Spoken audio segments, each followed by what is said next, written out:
주중에 5월 15일은 제37회 스승의 날로 우리가 보냈습니다. 그래서 오늘은 스승의 주일로 교회에서 우리가 지키고 있고, 또 특별히 오늘은 성령 강림 주일과 겹치입니다. 오후의 시간에는 성령 강림에 대한 말씀을 같이 나누기로 하고요. 이 스승의 은혜는 하늘 같아서 우러러 볼수록 높아만 지네, 참되거라 바르거라 가르쳐 주신 스승의 스승은 마음의 아버지시다. 태산같이 무거운 스승의 사랑, 떠나면은 잊기 쉬운 스승의 은혜, 어디간들 언제인들 있사오리까 마음을 길주신 스승의 은혜, 바다보다 더 깊은 스승의 사랑, 갚을 길은 오직 하나, 살아의 성전에 갇히신 그 교훈 마음에 새겨 나라 위해 교례 위에 일하오리라. 아 고마워라 스승의 사랑, 아 보답하리 스승의 은혜. 이건 스승의 은혜의 노랫말입니다. 그렇게 우리가 스승을 존경하는 마음을 가지고 본을 받으면서 또 본을 보이면서 살아가야 할 줄로 믿습니다. 일본 경도의 동기사 대학은 기념일이 되면 구내에 있는 그러한 집을 이렇게 개방을 한다고 그럽니다. 작은 벽돌 창고 같은 그 집에는 그 학교의 창설자인 니시지마 선생의 기념품이 전시되어 있다 그럽니다. 많은 기념품들 중에서 가장 눈길을 끄는 것은 작은 나무로 만든 하나의 상자라고 그러는데, 그 상자 안에는 토막이 난 회초리가 지금껏 간직되어 담겨져 있다 그럽니다. 학교가 창립된 후 니시마 선생은 해외여행을 떠난 적이 있는데, 그런데 그가 안 계시는 동안에 학교 안에 큰 사고가 발생을 했습니다. 학교의 기강이 떨어졌고 질서가 문란해지고 혼란한 상태에 빠지게 된 것이죠. 해외에서 돌아온 니시마 선생은 그 사건의 주동자와 관계된 교수들을 처벌하여서 수습을 하지 않으면 안 될 만한 상황에 이른 것이죠. 강단에 선 니시마 선생은 회초리를 들고 서서 강단 안에 모인 사람들은 자신들의 이름이 불려질까봐 긴장되어진 이런 상황 속에 서로 대치하고 있었는데요. 그런데 이 니시마 선생은 오른손에 들었던 그 회초리를 자기의 왼팔을 걷더니 때리기 시작했다는 겁니다. 니시마 선생의 갑작스러운 이러한 행동에 그 강단에 모여진 교수들, 선생들, 학생들은 깜짝 놀라지 않을 수가 없었다는 거죠. 니시마 선생은 이와 같은 소요가 일어나고 질서가 문란해지게 된 그 원인은 바로 그 사태의 책임자가 자기다 라고 이렇게 얘기를 하면서 왼팔에서 피가 날 만큼 그 회초리를 가지고 자기의 왼팔을 때리다가 마침내는 그 회초리가 부러졌다는 거죠. 그 순간 강남을 배운 학생과 교수는 눈물을 흘렸습니다. 니시마 선생이 말합니다. 이렇게 책임자가 처벌을 받았으니 더 이상 처벌할 사람은 이제 남아있지 않습니다. 이제 다 용서를 받은 것입니다 라고 이야기를 했어요. 학교의 풍파는 일순간에 다 지나가고 안정을 되찾았다 그럽니다. 그리고 그 부러진 회초리는 니시마 선생이 죽은 후에 지금도 그의 기념관에서 그의 인격을 증언하고 있다라고 하는 거죠. 자신을 쳐서 교수와 학생들의 잘못을 뉘우치게 한 것은 진정한 선생님의 사랑이었다라고 하는 거죠.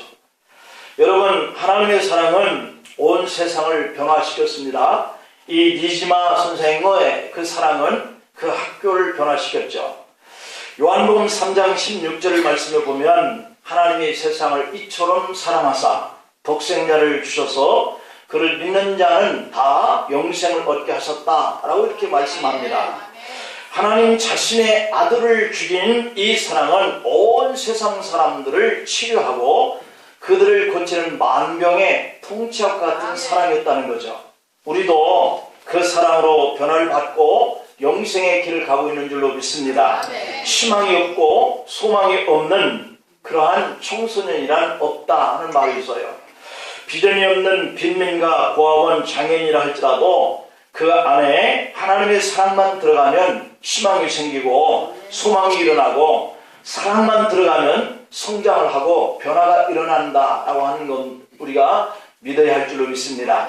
그래서 사랑이 그만큼 크고 중요한 것인데요. 여러분 남편에게 혹은 아내에게 자녀들에게 그리고 부모님에게 사랑합니다 라고 하는 말 한마디쯤 이 5월달이 가기 전에 할 수 있기를 축복합니다. 그러면 그동안에 서로 응어리져 있고 서운하고 감정이 북받쳐서 있었던 이 마음들이 놓아진다라고 하는 거예요. 우리가 옆에 사람들에게 한번 얘기해 봅시다. 같이 주님 안에서 사랑합니다. 시작. 주님 안에서 사랑합니다. 앞사람 뒷사람으로 한번 하세요. 옆 사람들을 못하면. 네. 우리가 가정 안에서도 부모의 관계에서도 자녀의 관계에도 부부 관계에도 이렇게 힘들 때 사랑해, 사랑합니다, 사랑한다 이렇게 말을 할 수 있다면 훨씬 더 그 문제와 그리고 어려운 얽혀진 문제들을 풀어가게 될 줄로 믿습니다.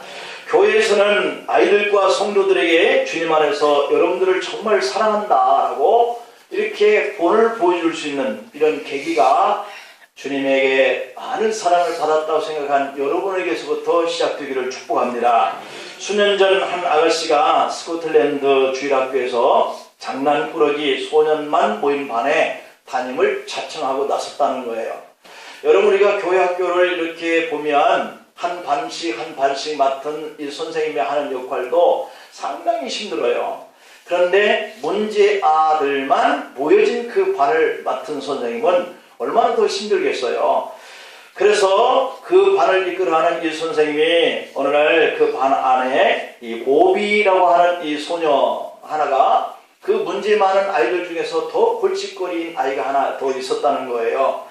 주일학교에서는 이 선생님에게 새로운 옷 한 벌을 가지고 보비의 집을 방문하여서 이 교회에 나오지 않게 된 보비를 출석하기를 위해서 가셨다라고 하는 거예요. 그래서 이 여선생님이 보비의 집을 방문했는데 이 아이가 씻지도 않고 때국물이 얼굴에 이렇게 껴 있어서 그리고 머리는 또 손질도 되어 있지 않아서 헝클어진 채 그렇게 있더라는 거죠. 그래서 이 여선생님은 보비가 입고 있는 옷을 벗겨내고 또 진흙탕에 뒹근 그 흑자같이 된 그 얼굴 몸을 씻어주고 그리고 거의 걸레가 되다시피 된 이 옷을 벗겨내주고 가지고 간 옷을 이렇게 입혀줬어요. 그리고 이렇게 타이릅니다. 다음 주에는 꼭 교회 와서 같이 만나자 이렇게 부드럽게 얘기해주고 꼭 안아주고 왔어요. 그러나 보비는 그 다음 주에도 또 오지 않아서 이 여선생님은 또 그 가정을 방문을 했는데 여전히 그 새 옷을 가지고 가서 입혀줬던 옷은 걸레가 되어 있고 머리는 엉켜져 있고 얼굴과 온몸은 진흙탕 투성이 땀 범벅으로 되어 있더라는 거예요. 그래서 이 선생님은 또 다시 그에게 다 씻겨주고 머리도 빗어주고 또 안아주면서 다음 주에 또 만나자 이렇게 타이르고 왔어요. 그러나 여전히 이 보미는 그렇게 달라지지 않더라는 거예요. 그래서 이 선생님은 그만 하다가 힘이 빠지고 말았죠. 주일학교 부장을 찾아가서 이젠 더 이상 그 아이를 내가 어떻게 해볼 수 없겠습니다 라고 말을 했을 때 부장 선생님은 이 여자 선생님에게 손을 붙들고 용기를 잃지 말고 계속 사랑해 주시기를 부탁을 했어요. 격려해 줬어요. 그래서 그 말을 들은 여 선생은 또다시 보배에게 갔고 그러기를 반복하는 동안에 곱비 풀어진 망아지 같은 이 소년이 성장을 했습니다. 어쨌든 이 아이가 청년으로 성장하면서 교회에 들락이고 이렇게 하다가 어느 날 이 성년이 된 이 보비가 중국에 선교사로 가게 되었다는 거죠. 그가 바로 로버트 스미슨 목사인데 그는 성경을 중국어로 번역을 하고 수백만 명의 영혼을 주님께로 인도하는 큰 일을 해낸 선교사가 되었다는 거예요. 여선생의 이런 격려와 그리고 사랑으로 돌봐주는 이 일을 기억하고 보비 청년은 그런 생각을 가지고 자신이 그 길을 가야 되겠다라고 결심을 한 거예요. 한 사람의 그 인내와 그 사랑을 받았던 이 보비가 나 자신도 누군가에게 이러한 받은 사랑을 이렇게 주면서 나도 이렇게 그 받은 사랑을 갚아가야 되겠다, 이런 마음을 가지고 이 선교사의 길을 걸어서 수백만 명의 영혼을 구원하는 이런 선교의 큰 획을 긋는 이런 역할을 했다라고 하는 겁니다. 우리 교회도 그렇고, 우리 교회 학교도 그렇고, 우리 또 구역도 그렇고, 우리의 맡은 이 교사의 이 사명이라고 하는 것은 정말 그 사랑을 다하고 최선을 다하고 그래도 불구하고 후회하지 아니하는 이러한 주님께 받은 그 사랑을 가지고 나가는 것, 이것이 바로 우리 선생님들이 해야 할 그러한 사랑인 줄로 믿습니다. 그리고 반드시 여러분들의 그 돌봄의 사랑이 결실을 가져온다는 사실을 기억할 수 있기를 축복합니다. 이것이 바로 하나님의 약속이고 성경의 가르침이라는 거예요. 학교이든지 회사든지 은퇴하는 자리는 언제나 쓸쓸하고 그리고 허전한 법이라는 겁니다. 그런데 예상과는 다른 은퇴식이 하나가 있었는데요. 그 이야기를 듣고 너무도 감동을 받았어요. 어느 교회 장로님이면서 고등학교의 교사, 38년간을 한결같이 봉사한 교사가 있었는데, 그분이 은퇴하시는 날 학교식장에는 재학생들뿐만 아니라 수백 명의 축하 인파가 모였다는 겁니다. 놀라웠던 일은 거기 참석한 축하객들 중에 대부분이 이 사회 속에서 내노라 하는 이러한 성공한 그러한 옛 선생님의 제자들이었다라고 하는 거예요. 일생을 훌륭한 교사로 재직하다가 은퇴하는 이 스승에게 그들은 마음을 다해서 뜨거운 박수를 보내고자 그 자리에 모였고, 자기들의 성공은 오직 선생님의 은덕 때문이었다라고 그 모든 사람들이 있는 가운데 제자들이 다 앞에 나오더니 큰 절을 올리더라는 거예요. 이렇게 이분의 이 은퇴 장면 속에서 세상의 사회에 지도력을 가졌던 많은 제자들이 와서 큰 절을 올리는 이런 모습을 보고 어느 한 사업가가 느낀 바가 있어서 이런 말을 했다는 겁니다. 바꿀 수만 있다면 내가 이 거룩한 모든 사업, 내가 이룩한 이 모든 사업과 그리고 재산을 다 주고라도 이 선생님의 은퇴식에서 제자들이 잘된 그 많은 제자들이 와서 절을 하는 이러한 아름다운 영광과 바꾸고 싶다, 이런 얘기를 했다는 거예요. 이만큼 교육이라고 하는 것은 사람을 훌륭하게 만드는 줄로 믿습니다. 기술과 지식만을 갖췄다고 해서 꼭 이렇게 훌륭한 것만은 아니라고 봐요.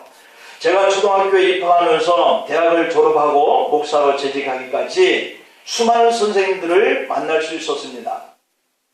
여러 선생님들을 만나는 가운데 좋은 분도 계셨고 또 기억하기 싫은 분도 있어요. 그 중에서 가장 기억이 남는 분이 초등학교 4학년 때 선생님인데, 그분이 왜 존경스러우냐 하면 한 반에 60명이나 되는 그 당시에 우리 그 클래스에 있는 학생들은 보통 50명, 60명씩이었거든요. 그런 아이들을 차별 없이 다 똑같이 사랑해 주시는 선생님이었다는 거예요. 그분이 우리를 사랑해 주심을 어떻게 알아내냐 하면, 그리고 그렇게 존경할 수밖에 없는 그 선생님의 지도력을 보면 아이들이 잘 살거나 못 살거나, 또 아이들이 어떤 과목에 우수한 성적을 내거나 그렇지 못한 아이거나 학생들을 그 성적으로 평가를 하지 않는 선생님이었다는 거예요. 이분은 아이들이 어떤 재능을 가지고 있는가, 이걸 유심히 보시고 관찰하시고 그것을 통해서 아이에게 지도하는 이런 선생님이셨어요. 그래서 선생님은 반 아이들 각자의 재능을 다 파악하고 계셨어요. 그 선생님은 1번 누구 이름까지, 60번 누구 이름까지 다 외우고 있는 분이었는데, 그분이 1번 너는 참 운동을 잘해, 그러니까 앞으로 네가 운동 쪽으로 이렇게 재능을 발휘하면서 이렇게 나아가면 참 성공할 것 같다, 그러면서 운동을 잘하는 아이에게 어떻게 하면 커서 운동을 잘할 수 있는가 하는 것을 가르치고요. 또 2번 너는 노래를 참 잘 부르는데 너는 이런 이런 문화, 이런 그 예능 쪽에 참 잘한다, 그래서 이 아이를 만나면 바로 이렇게 노래를 잘 부를 수 있는 가수가 되려면 어떻게 할 것인가, 이걸 지도하고요. 그리고 그림을 잘 그리는 학생은 그림을 칭찬하면서 미술을 어떻게 잘할 수 있는가, 이것을 지도하는 이런 선생님이셨고요. 이렇게 1번부터 60번까지 아이의 각자의 재능을 다 파악하고 지도해 주시는 이런 선생님이었기 때문에 반 아이들에게 모두가 다 이 선생님은 존경받는 그런 선생님이셨어요. 그런데 어떤 해에 이제 이 선생님이 학교에서 다른 학교로 이렇게 전근을 가시게 되었을 때 1번부터 60번까지 아이들을 다 이렇게 차례로 부르시면서 선생님이 가지고 계시던 소장하던 그런 물품들 하나씩을 아이들에게 다 이렇게 나눠주는 거예요. 우리 반 학생들은 선생님이 주시는 그 작은 선물이지만 하나씩 전부 받아들고 선생님과 작별하는 그 아쉬움에 얼마나 우르는지 몰라. 어떤 그 생각이 이렇게 떠오릅니다. 선생님이 소중히 여기시던 것을 우리 아이들이 다 같이 하나씩 나눠 갖게 되면서 선생님에 대한 깊은 사랑을 또 우리가 그렇게 느낄 수 있었던 것이죠. 그분이 가르치셨던 국어, 산수, 사회, 자연, 이 남아있는 이러한 것들이 우리의 머릿속에 기억되는 것이 아니라 그분이 자신이 우리를 어떻게 대했는가 하는 이것이 지금까지 이렇게 기억되고 있죠. 그래서 선생님의 그 사랑이 남아있어서 오늘 또 저를 가르치고 있고 저도 선생님처럼 살기 위한 그런 마음을 가지고 때때로 그 선생님을 떠올리곤 하고 있죠. 여러분, 선생님이라고 하는 것은 우리가 잘 알고 있는 것처럼 먼저 선자의 날생자입니다. 한문풀이로 보면 먼저 나서 먼저 살다라고 하는 의미인데 그같이 먼저 나서 먼저 살게 된 그 인생을 우리에게 지도하는 것이 바로 선생님이죠. 오늘 바울은 이렇게 말합니다. 내가 그리스도를 본받는 자 된 것 같이 너희는 나를 본받으라, 이렇게 말씀하고 있거든요. 배우는 자로 하여금 자기가 산 인생을 본받아서 살 수 있도록 해주는 것, 이것이 선생님이라는 거예요. 바울에 있어서 선생님은 바로 예수님이시죠. 예수님은 어떤 모습으로 바울에게 먼저 사신 인생을 가르치셨던 것일까? 우리가 생각해 보면 예수님은 이 땅에 계시는 동안에 참 좋은 말씀을 많이 하셨어요. 그 말씀을 통해서 많은 사람들이 감동을 받고요, 치유를 받고요, 회복이 되고요, 그리고 깨우침을 받았어요. 그러나 말만으로 좋은 가르침을 줄 수는 없다고 생각이 돼요. 예수님은 하나님으로서 많은 사람들에게 인기를 누리고 있는 이런 명문대학교 교수 같은 유대인의 납비로서 명예와 부양 속에서 살 수 있으셨던 분이셨음에도 불구하고 그는 십자가를 지고 고난의 길을 가셨단 말이에요. 그리고 그 십자가에서 인류를 어떻게 사랑하시는가 말씀하시고 가르치던 그것을 그대로 죽음을 통해서 사랑이란 이런 거야 라고 보여주셨던 그러한 선생님이셨습니다. 예수님이 우리를 위해서 희생할 때 우리의 마음속에서 영원히 살아서 지도하시는 그 사랑의 선생님, 그분이 바로 예수님의 모습이죠. 여기 계신 분들도 언제나 학생일 수만은 없잖아요. 언제나 배워야만 하는 위치에 있는 건 아니잖아요.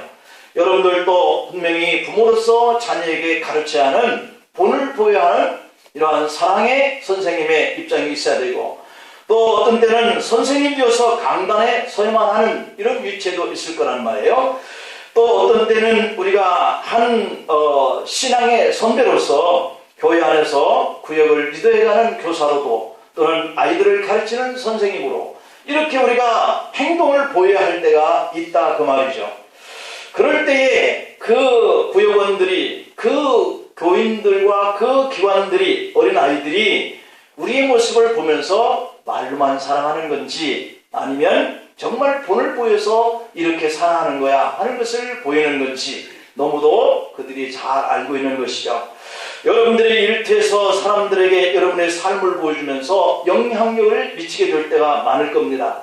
저는 4학년 때의 선생님의 사랑이 아직도 마음속에 스승의 날만 되면 떠오르고 그분의 그 인자한 미소와 아이들 하나하나를 이렇게 사랑으로 감싸주셨던 그 지도력에 영향을 받고 있습니다. 선생님이라고 하는 것은 바로 이러한 것이 아닌가 하는 모습을 본 거죠. 짧게 만나도 한 사람의 마음 내에 오래도록 남아 그 사람이 나에게 영원히 계속 이렇게 남겨지는 사람이 있는가 하는 것을 우리는 경험하고 있죠. 그것이 바로 그가 나에게 영향력을 끼친 것이거든요. 이렇게 예수님도 바울에게 그러한 영향을 끼쳤고요. 또한 바울은 많은 그러한 성도들에게 영향을 끼쳤고요. 그리고 오늘 우리에게 같이도 이 말씀은 나는 그리스도를 본받았으니 너희는 나를 또 본받으라 이렇게 가르치고 있는 말씀을 우리가 대하고 있습니다. 여러분, 하나님의 축복이라고 하는 것이 무엇일까요? 다른 사람들의 마음속에 오래 남아있는 그런 신앙의 선생님으로서의 그 모습을 가지고 하나님을 가르치는 삶을 사는 것이 아닐까 하는 생각이 듭니다. 여러분이 누군가의 마음속에 오랫도록 남아있어서 그가 여러분들에게 영향력을 행사하여서 영원히 가르치는 선생님으로 자리매김을 하고 있다고 한다면 그 사람이야말로 진정 하나님께 축복을 받은 사람이 아닐까. 그 축복을 받은 통로가 그를 통해서 계속 이어졌으면 하는 그런 바람이 우리에게 본받는 삶이 계속 또 다른 사람에게 나타나지는 이러한 말씀으로 우리에게 요구하고 있죠. 다니엘서 12장 3절 말씀에 보면 많은 사람을 옳은 대로 돌아오게 한 자는 별과 같이 영원토록 비추리라 이렇게 말씀해요. 예수님이 승천하신 지 2000년이 지난 지금에 많은 사람들이 그분을 기억하고 그 고통 중에도 예수님 같은 삶을 살기 위해서 힘쓰며 희망을 가지고 사는 줄로 압니다. 예수님은 지금도 많은 사람들을 하나님께 돌아오는 이 옳은 행동을 지금도 가르치고 계시는 선생님으로서 오늘 이 성경은 우리에게 주시는 말씀이 있는 것이죠. 오늘 우리는 사도 바울에게 배워야 할 가장 중요한 것은 그가 예수님께 받은 그 사랑을 본받으려고 했던 이 부분이에요. 예수님께서 십자가의 길을 가셨으므로 자기도 십자가의 길을 가려고 애썼다고 하는 부분이에요. 예수님께서 자기들을 이렇게 제자들을 사랑했고 신뢰했듯이 바울도 제자를 사랑하고 그 제자를 신뢰했다고 하는 이 사실을 오늘 우리가 본받기를 원하는 것이죠. 예수님처럼 자기보다 더 큰 일을 하게 될 이 제자들을 남기고 가는 것을 우리 예수님은 자랑스러워했습니다. 사도 바울도 역시 자신이 예수님을 본받아서 남겨진 자로서 주님의 그 고난의 짐을 지고 갔던 이 보내준 삶을 다른 제자들 앞에 자신이 보이게 된 것을 그는 늘 자랑스러워했을 거예요.